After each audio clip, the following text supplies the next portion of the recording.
Media మిత్రులందరికీ హృదయపూర్వక నమస్కారాలు. నిన్నటి రోజు మా అధినేత్రి కల్వకుంట్ల కవితక్క గారి నాయకత్వంలో మరి నూతన రాజకీయ పార్టీని ఆవిష్కరించుకున్నటువంటి విషయం మీ అందరికీ తెలుసు. నిన్న కవితక్క గారు ఏర్పాటు చేసినటువంటి పార్టీ పేరును అనౌన్స్ చేసేటువంటి సందర్భంలో రాష్ట్ర వ్యాప్తంగా సుమారు 15,000 పైచిలుకు బస్సుల ద్వారా 10,000 పైచిలుకు ఇతర వాహనాల ద్వారా సుమారు 50,000 పైచిలుకు తెలంగాణ సమాజం హాజరై మీ వెంట మేమున్నామంటూ అక్కగారికి మరి తోడుగా నిలబడ్డటువంటి వాళ్ళందరికీ పేరు పేరున తెలంగాణ రాష్ట్ర సేవ పార్టీ పక్షాన ప్రత్యేకమైనటువంటి హృదయపూర్వక ధన్యవాదాలు, నమస్కారాలు తెలియజేస్తా ఉన్నాం. నిన్నే కాకుండా మొన్న కూడా అంటే మొన్న రాత్రి నుంచే అనేక జిల్లాల నుండి పాదయాత్రలు,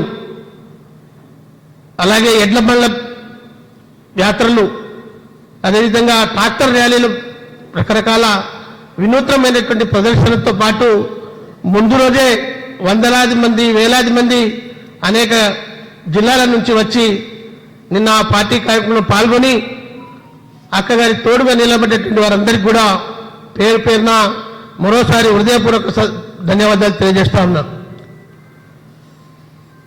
మరి నిన్న జరిగినటువంటి పార్టీ ఆవిర్భావం సందర్భంగా ఎవరికి ఎంత బాధపడిందో తెలియదు, కానీ బీఆర్ఎస్ పార్టీ నాయకత్వానికి, బీఆర్ఎస్ పార్టీ ప్రముఖులందరికీ కూడా వణుకు పుట్టినట్టున్నది. వాళ్ళు నిన్న పార్టీ ఆవిర్భావం తర్వాత వాళ్ళు మాట్లాడినటువంటి మాట ఏంటంటే ఒరిజినల్ డూప్లికేట్ అనేటువంటి పదాన్ని వాడారు. టీఆర్ఎస్ ఒరిజినల్ మాది, కవితమ్మ గారిది కాదు అనేటువంటి పద్ధతుల్లో వాళ్ళ యొక్క సోషల్ మీడియా ద్వారా ఇష్టం వచ్చినటువంటి పద్ధతుల్లో ట్రోల్ చేసేటువంటి ప్రయత్నం చేస్తూ ఉన్నారు. మేము ఈ సందర్భంగా వారందరికీ కూడా సీరియస్గా హెచ్చరిస్తున్నాం. మీకు ఆ పదాలు వాడే నైతిక అర్హత లేదు. ఏనాడో మీరు టీఆర్ఎస్ పార్టీని రద్దు చేసుకొని బీఆర్ఎస్గా మారినప్పుడే మీకు మళ్ళీ ఆ పదం వాడేటువంటి నైతిక హక్కు లేదని సమాజం మిమ్మల్ని ఎప్పుడో తిరస్కరించింది.